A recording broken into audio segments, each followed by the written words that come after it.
Big boss చూస్తున్నారండి? చూస్తున్నాను. ఎలా అనిపిస్తుంది? నేను ఎపిసోడ్ ఎలా అనిపించింది?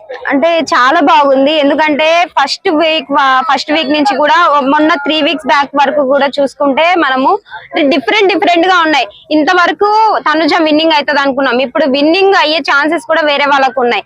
ఎలిమినేట్ వీళ్ళు అవుతారంటే వాళ్ళు అవ్వట్లేదు, వేరే వాళ్ళు అవుతున్నారు. సో ఎందుకు అనేసి ఇవెంత అవుతుందో కూడా నాకు కూడా అర్థం కావట్లేదు. లాస్ట్ వచ్చేటప్పటికి చాలా చేంజెస్ అయితే జరుగుతున్నాయి హౌస్ లో కూడా. సో అది నిన్న గేమ్ లో చూసుకున్నట్టయితే ఎమాన్యుయల్ సంజన కొంచెం వాళ్ళ బాండింగ్ అయితే పోయినట్టే అంటారా? అంటే ఇది తనుజ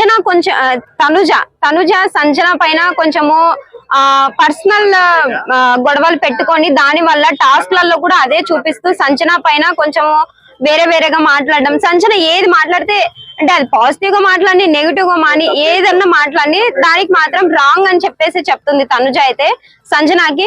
సో ఆ విధంగా మనకి సంజనాకి ఇమాన్యుయల్ కి బాండింగ్ ఉంది కాబట్టి ఇమాన్యుయల్ కి అర్థమైంది వీళ్ళు నా వల్లనే గొడవ పడుతున్నారు అన్నట్టుగా. సో వీళ్ళ బాండింగ్ కూడా కొంచెం హౌస్ లో ఉంటే తెగిపోతుంది, కానీ బయటికి వెళ్తే మాత్రం వాళ్ళ బాండింగ్ అలానే ఉంటుంది అనేసి ఇమాన్యుయల్ కూడా ఆడియన్స్ కి కూడా చెప్పాడు అనమాట.